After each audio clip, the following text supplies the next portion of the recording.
एक छोटा लड़का था जिसे कागज फाड़ने की आदत थी। जब वो छोटा था वो कागज फाड़ के कचरे डब्बे में फेंकता था। जब वो 14 बरस का हुआ वो पैसे फाड़ना चालू किया। 200 रुपए का नोट, 500 रुपए का नोट फाड़ो, कचरे डब्बे में फेंको। जब वो 24 बरस का था उसने अपने मां बाप का घर का ओरिजिनल एग्रीमेंट लेके फाड़ के कचरे डब्बे में फेंक दिया। अब इसके वजह से मां बाप को बहुत परेशानी होती है कि ये लड़का जब भी कागज देखता था फाड़ के कचरे डब्बे में फेंक देता था।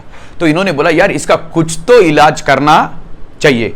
तो वो क्या करते, एक पढ़े लिखे आदमी जो 61 बरस के थे, जिसका 40 साल का एक्सपीरियंस था, उनके पास जाके बोलता है सर जी हमारा ये बड़ा प्रॉब्लम है, जब भी मेरा लड़का कागज देखता है वो फाड़ के फेंक देता है, आप उसको कुछ समझाओ। तो ये पढ़ा लिखा आदमी उनको बोलता है माँ बाप को, ठीक है मैडम और सर आप रूम से बाहर चले जाइए। तो ये मम्मी डैडी रूम से बाहर चले जाती है। वो ग्लास का रूम रहता है तो बाहर से दिखाई देता अंदर क्या होता है, बट ये पढ़ा लिखा आदमी ये बच्चे को क्या बोल रहा है ये सुनाई देता है। उन्हें ये दिखता है कि वो पढ़ा लिखा आदमी एक छोटा सा कागज हाथ में लेके कुछ ऐसे करते हैं।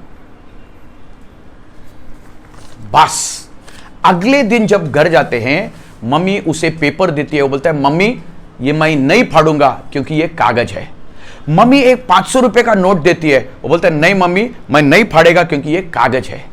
मम्मी एक और एग्रीमेंट निकाल के देती है। वो बोलते हैं नहीं मम्मी मैं नहीं फाड़ेगा क्योंकि ये कागज है। इस टाइम मम्मी डैडी बहुत खुश हो जाते हैं क्योंकि जो लड़का 24 साल फाड़ता था कागज, जब छोड़ दिया तो वो तो बड़े खुश हो गए, पेड़ा दिया, पार्टी दिया। उनके मन में ये विचार भी आया कि ये पढ़ा लिखा आदमी ये बच्चे को बोला क्या, 24 साल जो कागज फाड़ता था अब छोड़ दिया तो बोला क्या। तो वो वापस जाते, पेड़े का डब्बा लेके जाते और उनको बोलते सर जी पहले से बात धन्यवाद, मेरा लड़का कागज फाड़ना छोड़ दिया है। 24 साल बोलता था। तो मेरा आपसे एक प्रश्न है, आपने मेरे लड़के को बोला क्या कि वो कागज फाड़ना छोड़ दिया है। तो ये पढ़ा लिखा आदमी उनको माँ बाप को बोलता है मैंने आपके लड़के को सिर्फ यही बताया बेटा ये कागज है, कागज आज के बाद फाड़ने का नहीं, इतना ही बताया। प्रॉब्लम लड़के का ये नहीं था कि उसे कागज फाड़ना था, प्रॉब्लम ये था कि माँ बाप ने कभी उसको बताया नहीं था जिंदगी में कि कागज फाड़ने का नहीं। यही हमारा लाइफ का प्रॉब्लम है, हम कभी कभी बताते नहीं हैं, हम एज्यूम करते हैं कि सामने वाले को समझ में आना चाहिए। 80% प्रॉब्लम हमारा लाइफ में इसलिए आता है क्योंकि हम कम्युनिकेट नहीं करते हैं, हम एज्यूम करते हैं। एज्यूम को अगर आप ब्रेकअप करोगे तो होता है एस यू एंड मी।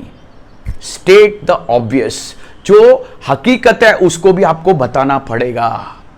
ये बताने से प्रॉब्लम सॉल्व हो जाता है। इनफैक्ट मेरा एक प्रोग्राम खत्म होने के बाद उसके कंपनी के सीईओ मेरे पास आके बोलते हैं Suresh the greatest take away for me from your program, यानी मुझे सबसे बड़ा सबक आपका प्रोग्राम से यह मिला, state the obvious, don't assume.